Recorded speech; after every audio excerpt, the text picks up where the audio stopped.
Hello, you lovely, lovely people, and welcome back. Sat outside their local sari sari shop with one of the local dogs. Hello, you Manny. Hello, man. Anyway, this video is about one of my people that I know here. Call him a friend if you like. Foreigner. He's leaving the Philippines forever. He's had enough. Now, I've spoke about this in a few videos before. When you come here, you've got to put your boots on the ground for a while. You can't just come here. Well, you can, but this might happen to you. So when you do come here, you've got to come here and you've got to spend some time here. Many people say spend 3 months or 6 months here before you make a decision. I personally would say at least a year. At least a year. Because you might not be able to. Don't forget, when you do first come here, you're on that holiday mode. So you're actually on a high, and you don't see the bad things because everything is new and everything is lush and everything is great. But that wears thin when you're here to live. It does wear very thin, people, really. And that's what's happened to my friend. And he's simply had enough. He says he can't take it no more. He doesn't get on with the Filipino people because he just can't accept their way of life. He can't accept how they are, and it's a terrible thing. I do apologise for the motorcycles going past. This is another thing as well. If you live in the Philippines, you'll get the motorcycles going past with no mufflers, and it is very loud. It is. It's actually against the law. But it's not policed, I don't think it's, especially in these provinces, they come past at 100 miles an hour with no exhaust, and you can hear them coming from away. Anyway, so what's happening is he's built a house, a nice big house, and realizes he can't sell it, or can't sell it as easy as he probably thought he could. And he's not here in Dipolog City. He's in a different place. He's in where's the place? Oh, it's not Osamis. Cagayan. He's in Cagayan. He built a big house. I don't know if he got married or not. I don't know. But anyway, he's been trying to sell the house, I believe. I don't know for how long, but no buyers. He detests living here, and he said to me on the phone, he says he doesn't know why he came here and left his home country. And he's actually from Spain. Actually, he's a Spanish guy. So what I'm going to say is, if you are coming here with the plans of retiring here or the plans of living here, no muffler on the exhaust, see what I mean? That will irritate you. That will irritate you. Please don't jump in with both feet too early, because you probably will come unstuck, or unless you're very resilient and you can put up with anything. Otherwise you're going to end up like my friend. Now, he hasn't got anything to go back to in Spain. He said he hasn't got no house because he sold his apartment. He did everything. And I know many foreigners do this, and I know many foreigners come unstuck just like he has. And I said to him, can I make a video about it? And he said, do what you want. He said, I don't care. Do what you want. He's purely had enough. He's had enough of the place. He couldn't fit in. He couldn't adapt to the Philippine way of life. So he's leaving. So I said, is it not just where you are? Is it not just in Cagayan where you're living? He said, no, Stephen. He said, I've been to many places here in the Philippines. You know, he's stayed in Cebu, he stayed in Manila, he stayed in various other places, and he said the people are the people. The people are the same in the Philippines wherever you go, and he just can't get on with it. And I think many foreigners would find it hard. It's the same as many Filipinos going to the UK. You know, many Filipinos might find it hard to adapt there, but you know, we have a better infrastructure. You know, we don't have brownouts, for one, and the queues, patience is. You still gotta have patience to live in the UK because being British, I think that's why I can fit in here standing in queues because we used to standing in queues in the UK. You know, you're waiting in a bank or you're waiting in a supermarket, anywhere. There's queues everywhere in the UK, but I think in Spain it's not so much. You know, it's probably you know, it's done differently. But anyway, I think he's.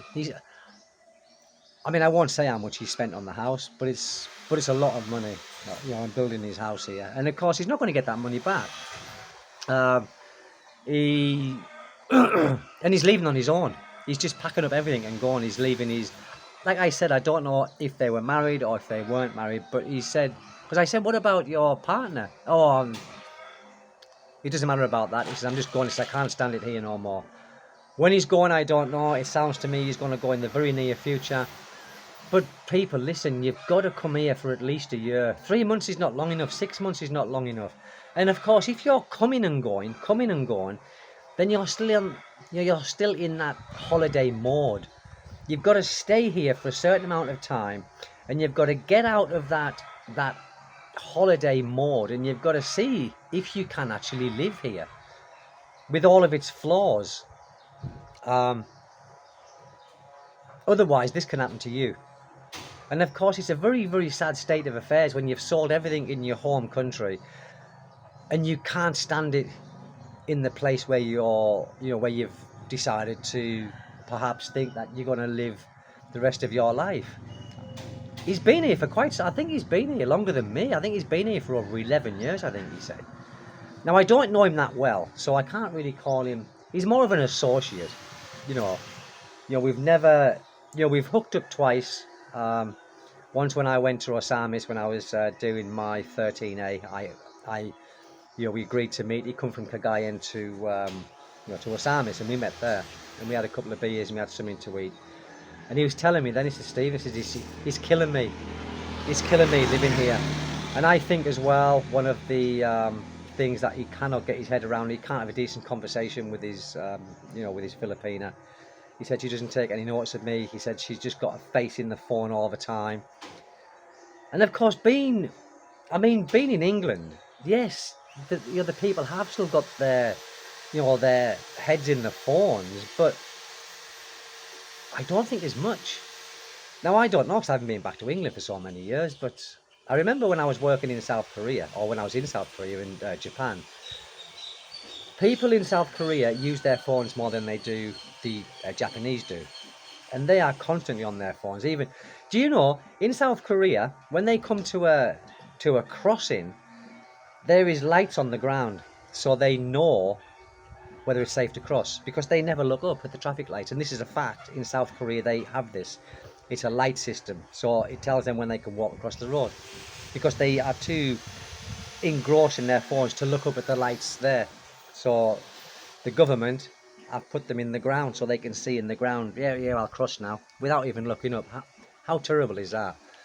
It's absolutely ridiculous, but that's what they've done. There's many times that I've been here, people, and I thought, Jesus Christ, what am I doing here? But for me, it passes. It doesn't grate on me, and it doesn't last on me very long. And it's normally things with these motorbikes going past that grates on me. It really does. And Filipinos love to rev their engines. They love to just, outside of the sari-sari where I am now, and my house, incidentally, is just, hold on, I'll show you. So this is the little sari-sari that I use, and my house is here, as you can see. People are working on my house. So, you can imagine, they stop at this sari-sari place, where I am right now, and they rev their engines. Rum, rum, rum. And I'm sat in, my office, and you're thinking, God, when are they going to just drive away? When they going? And I can't understand the mentality of that. I never will. I think that really grates on me more than the dogs barking and the chickens squawking away. So yes, people, it's not easy living here. It's really not easy. You've got to have a special kind of something in you to be able to live. See, there's another one there. No exhaust, or no muffler, no silencer. So it does take a special kind of something to be able to live here. And I just feel a bit sorry for him. Because he'd been coming and going here for quite some time, and he thought that he realised what it was going to be like to live full time in the Philippines. And unfortunately, it's come to an end for him. It's come to an end. He's leaving, he's going back to Spain, and he's going to pick himself up, dust himself off, and start again. And lose everything here, because he's been trying to sell his house for a while. No one's interested. And he said if he stays in this country, he said he'd end up having a heart attack or a stroke, or he'd end up doing himself in. That's how it's got him now. And I think when you get to that stage, then it's time to go, because there's nothing worth sacrificing your health for. It's the same as me, people. If I wanted to go, right, and I'm married and I've got a child here, if things got that bad for me, I would leave everything. I'd just say, right, that's it, I'm going. I'd just pack a case and I'd just go. Because I'm married and I've got a child, so I wouldn't even consider selling the house or thinking about it. In fact, the chances of selling my house would be very remotely slim as well. So I think I would do what he was doing. Just pack up my things and get out of the place. But it's sad, isn't it? And I think it happens to a lot of expats. I think a lot of expats are going to Thailand and places like that, because I think I've never been there, so I can't really give a comment on it. But from the expats I've spoke to here, and they travel in between these Southeast Asian countries, and they say Thailand's a lot better. They said that the food is better, the infrastructure is better, and they can do a lot more recreational things in Thailand. You know what I mean? They can do a few more recreational things, where here it used to be a zero tolerance. Not so much now, but of course every drug in the Philippines is illegal. There's one drug in Thailand that's not, and that's what a lot of foreigners like to do. And I'm here now, and there's a power saw up there now chopping trees down. And this is the carabao watering hole. The carabao's here. He's looking at me, you see? Now these are very docile animals, they're very placid. But I still wouldn't get too close to it, because they can move quite quickly when they want to. And this is his water, because they live in the water, basically. Water buffaloes, carabaos. So people, if you're thinking of coming here to live and set up home, just think long, seriously and hard about it. And you've got to make sure in yourself that you can adapt to this way of life, because as I've said so many times before, you're never going to change the way it is here. You've just got to adapt and put up with it, or it's going to end up just frustrating you, sending you high blood, and you're going to end up in a terrible way. But I just thought I'd say this. When I spoke to him, I said, can I talk about it to people on my channel? He says yes. He says, do what you want. He says, I don't care. I think he said he's got, I don't know exactly when he's going to be gone, but he wants to go by the end of this month. Well, we're at now 9th, 10th, I don't know what the date is, but we've only got a couple of weeks left in this month, I think, and he's gone. And he's left everything. He's left all of that money that again, it's not an investment in the Philippines when you build a house with a family. It's not an investment. It's just something where you live rent-free. And I think with the money I've spent on my house, and I've been here for 8 years, I think if I was renting for 8 years, I'd probably now be starting to get some money back because I'd have spent all the money I've spent on my house on rentals. And I've got a son. Again, it's something to leave him. Not a legacy, not an investment. It's just something where I know my son will have something. He didn't have no children. No, he didn't have no children, thankfully for him. And he's not that old. He's a little bit older than me. I think, how old is he? He did tell me. I think he's 2 years older than me. So he's less than 60. He's less than 60. I'm 56, I'm 57 coming up. Yeah, I think he's 57, 58. Yeah, he's less than 60. And the reason that he was able to come here was because he had investments, and he cashed in a few of his investments. I think it was at cryptocurrency actually, and he done what he did here. But it's all gone. It's all gone in the time he's been here. He spent it because he didn't have any income. So he cashed in his investments and built the house, and now leaving it all behind. So people, please, if you're doing it, because not everyone's like me. I mean, I can put up with a lot of crap and a lot of shit, which I do. And it's kind of water off a duck's back with me. And I think you have to have that mentality. And I know a lot of you wouldn't want to have that mentality. And I know a lot of you will say, I would never go to the Philippines, it's a shithole. Well, I don't think it is a shithole. To me, I think my country's a shithole, the UK, by the way it's going. I don't think this country's a shithole. I like this country, and I will big up the Philippines. Personally, big up the Philippines. I love it here. Yes, it's got a lot of flaws and pitfalls, but there's also a lot of pros. But I don't want to go into that right now. Come here, guys. Get your boots on the ground. Stay for a year if you possibly can. Don't keep coming and going, because you'll still be in that holiday mode. And don't come here for a woman, because that might go Pete Tong. Come here on your own and meet a woman out here after a while. See if you like it. Get to know the locals. Get to know how it works.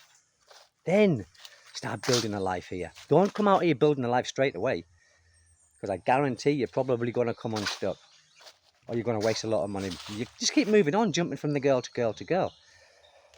I mean, to meet a girl first time and to be, to make it a relationship and she's a good girl, that doesn't happen very often here.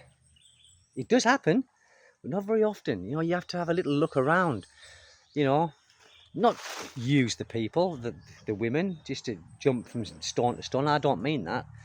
I mean, people here are not the same. The girls are not the same. You've got to think, many of these girls are in poverty. Many of the families are in poverty. So you've got to figure out for sure, or to the best of your ability, are they with you for money? You've got to think of that. So don't flash your money around either. Don't let them know you've got plenty of money. If you have, I haven't. People have said to me, some viewers, they said, your wife's with you for money. Well, that's a load of crap, because I haven't got no money. She could find many other foreigners, probably 99.9% of foreigners in this country have got more money than I have. So it's certainly not for that. We are on a budget. Oh look, and these, the pigs in there. Look, this one is going to be, see? This is how they keep the pigs here. Now I can't keep animals like that, because I couldn't kill them. They would end up being my pets. But here they just simply money, food and money. I couldn't do it. That's why I would never have pigs or things like that, because they would end up being huge, great things where I would feed them continuously and they'd end up staying with me for life. So I could never have an animal business here. I wouldn't want one. But that's it, people. I just thought I'd tell you that. Don't let this be you. That's what I'm saying is, or try. There is no guarantees in life. But try not to let this happen to you. Come here and have a bloody good life. This is our golden years, people. You know, we don't want to be coming here spending all your money. Think, shit, what have I done? I've got to go back to a country I've got nothing left in. Anyway, people, if you like the video, please subscribe, like and share the video. Hit that notification bell so you get updated on when my new content is coming out. What's happened to that? There's a chicken there upside down, look. Hanging by its leg. What's all that about? It's alive. I don't know what that's about. There's got to be a reason for it. Anyway, people, have a lovely day, blessed day wherever you are, and thank you so much. Bye-bye, people. Bye-bye.